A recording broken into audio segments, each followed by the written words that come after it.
प्रभारी डॉक्टर संबित पात्रा जी आपको संबोधित करेंगे। सामाजिक न्याय पखवाड़ा के तहत आज ये चौथे दिन ज्योतिबा फुले की जयंती पर माननीय संबित पात्रा जी आपको संबोधित करेंगे। माननीय डॉक्टर संबित पात्रा जी। धन्यवाद माननीय संजय मेहुक जी, आप सभी को सादर नमन और अभिनंदन। कुछ समय विलंब से ये प्रेस कॉन्फ्रेंस आरंभ हो रहा है, क्षमा प्रार्थी हैं उसके लिए। और जैसे अभी बताया गया और इससे पहले भी प्रेस वार्ता के माध्यम से भारतीय जनता पार्टी ने बताया है कि सामाजिक न्याय, सोशल जस्टिस का पखवाड़ा चल रहा है। हर दिन जिस प्रकार से विगत 8 वर्षों में नरेंद्र मोदी जी ने समाज के भिन्न भिन्न आयामों के लिए निरंतर काम किया है, इस विषय को उद्धृत करता रहा है भारतीय जनता पार्टी इन्हीं प्रेस कॉन्फ्रेंस के माध्यम से। आज कोई साधारण दिन नहीं है, आज ज्योतिबा फुले जी का जयंती है।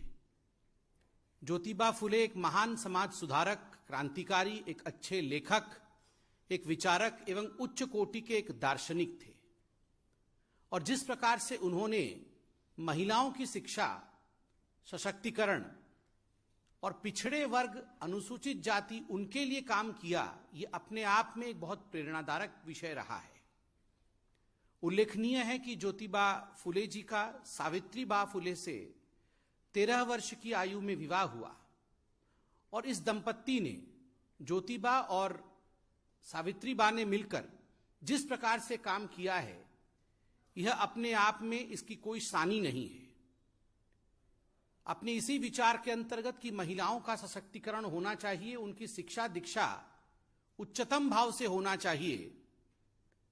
पहली महिला शिक्षिका हिंदुस्तान में कोई बनी तो वो सावित्रीबाई थी, और पहला स्कूल महिलाओं के लिए कोई खुला हिंदुस्तान में तो वो इसी दंपत्ति ने ज्योतिबा फुले और सावित्रीबाई फुले के कारण ये खुला है। विगत 8 वर्ष हिंदुस्तान की राजनीति के लिए बहुत महत्वपूर्ण और एक दिशा निर्धारण करने वाला वर्ष रहा है। विगत 8 वर्षों में ज्योतिबा फुले जी से और सावित्री जी से प्रेरणा लेते हुए हमारे प्रधानमंत्री, भारतीय जनता पार्टी के नेता आदरणीय नरेंद्र मोदी जी ने लगातार ऐसे काम किए हैं जिससे महिलाओं का सशक्तिकरण हो सके, जिससे पिछड़ा वर्ग, अनुसूचित जाति इत्यादि आगे बढ़ सके। और मंत्र रहा है सबका साथ, सबका विकास, सबका विश्वास, सबका प्रयास। और आप सब ने देखा होगा कि जिस प्रकार महात्मा ज्योति जी ने प्रेरणा दी थी, सफाई कर्मचारियों के पांव को धोते हुए नरेंद्र मोदी जी ने पूरे हिंदुस्तान में यह संदेश दिया कि हमें सदैव जाति प्रथा से ऊपर उठ करके विकास और विश्वास की बात करनी है। और जब तक सबका प्रयास नहीं होगा तब तक वास्तविक समाज सुधार नहीं हो सकता है। आज ये कहना अतिशयोक्ति नहीं होगा। महात्मा ज्योतिबा फुले जिस प्रकार एक समाज सुधारक थे, नरेंद्र मोदी भी वर्तमान के राजनीति में केवल एक राजनेता नहीं है, एक ग्लोबल स्तर के नेता नहीं है, अपितु एक समाज सुधारक के नाते दिन रात वो अथक परिश्रम कर रहे हैं। हाल फिलहाल में पद्म पुरस्कार भी दिए गए हैं। एक बात तो हमारे विपक्षी पार्टी के लोग भी मानेंगे कि इन पद्म पुरस्कारों में जिस प्रकार की भागीदारी पिछड़े वर्ग, साधारण लोगों की और पिछड़े वर्ग से आ रही महिलाओं का रहा है, गांव से, वो अब दिखता है। Not through approach, but because of real talent, these people have been in the line of Padma Awards. ये हिंदुस्तान में बहुत वर्षों तक इसकी कमी थी। नरेंद्र मोदी जी ने इस काम को पूरा किया। कुछ उदाहरण में रखना चाहूंगा, चाहे वो उषा चौमार जो राजस्थान की एक सफाई कर्मचारी रही, आदिवासी महिला राहीबाई सोमा पोपरे, सिंधु ताई सक्कल और बीरूबाला रभा, चुटनी देवी, ऐसे अनेक महिलाएं जो पिछड़े वर्ग से रहीं, साधारण महिलाएं रहीं, मगर अपने अद्वितीय काम के लिए जिन्होंने समाज में अपना एक स्थान बनाया। प्रधानमंत्री नरेंद्र मोदी जी ने पद्म अवार्ड इनको दे करके, उनकी कमेटी ने इनको पद्म अवार्ड दे करके कहीं ना कहीं एक बहुत बड़ा संदेश भारतवर्ष में भेजा है। ठीक उसी प्रकार शौचालय, जिसको इज्जत घर कहते हैं, उज्ज्वला योजना, बेटी बचाओ बेटी पढ़ाओ, सुकन्या समृद्धि योजना, पोषण अभियान, मिशन इंद्रधनुष, इन सभी योजनाओं के माध्यम से महिला सशक्तिकरण को एक नए आयाम दिया गया है। एक नए आयाम तक पहुंचाने का काम नरेंद्र मोदी जी ने किया है। जहां तक एसटी कम्युनिटी है, उनके लिए एकलव्य स्कूल के माध्यम से उनको शैक्षणिक माध्यम से उनकी सशक्तिकरण के लिए काम करना और ज्योतिबा फुले जी के स्वप्न को साकार करना, यह भी सरकार ने किया है। 15 अगस्त 2014 को आपको याद होगा स्वच्छ भारत अभियान का आरंभ हुआ था। प्रधानमंत्री नरेंद्र मोदी जी ने इज्जत घर के विषय में बात की थी, क्योंकि महिलाओं के स्वाभिमान की रक्षा ये शौचालय करती है। और प्रसन्नता का विषय है, लगभग 11 करोड़ ऐसे शौचालय ग्रामीण क्षेत्रों में खुले हैं। विगत 70-75 वर्षों में अगर हिंदुस्तान में, पूरे हिंदुस्तान में 60% शौचालय बने, तो मात्र 7-8 वर्षों में नरेंद्र मोदी जी के अथक परिश्रम और स्वच्छ भारत अभियान के कारण ज्योतिबा फुले जी का जो स्वाभिमान का स्वप्न था वो पूरा हुआ और 21% शौचालय ऐड हुए हैं। ये बढ़ोतरी हुई है।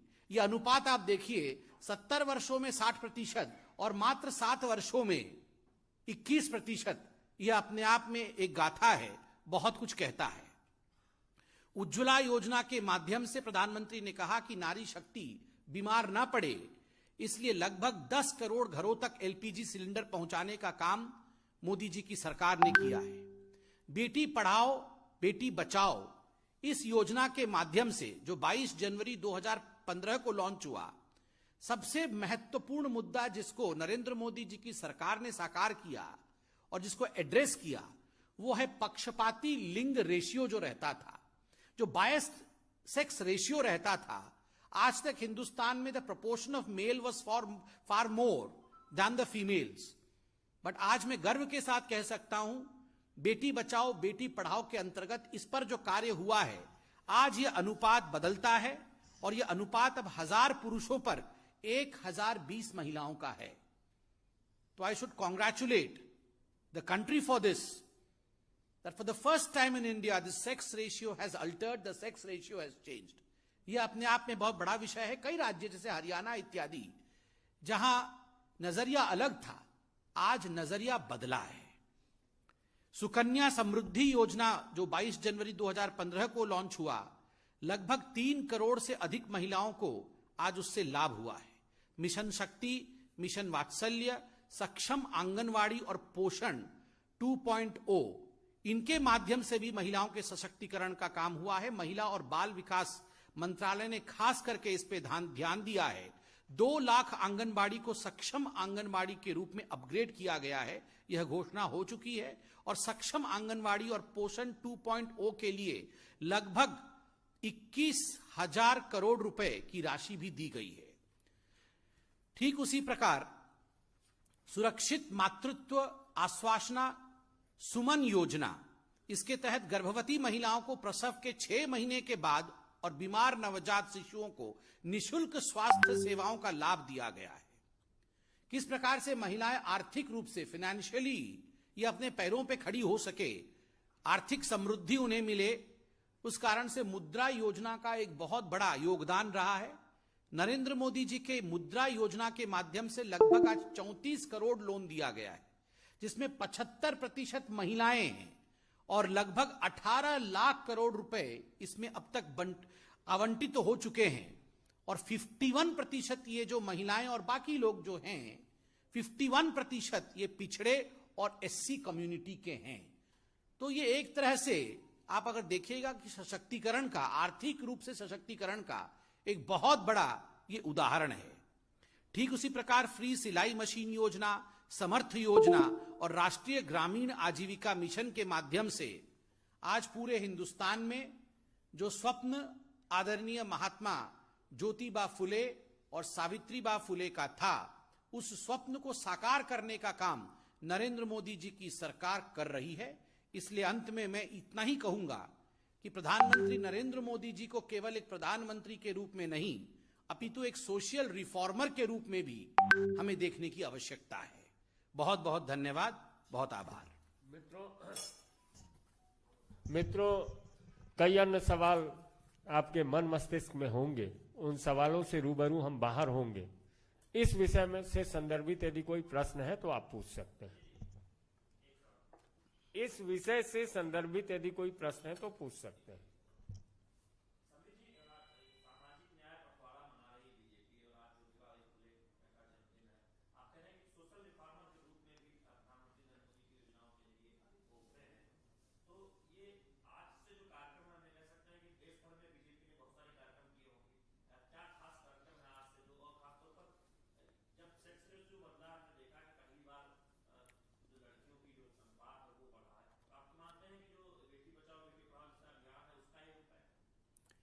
देखिए, ये कार्यक्रम आज से नहीं है।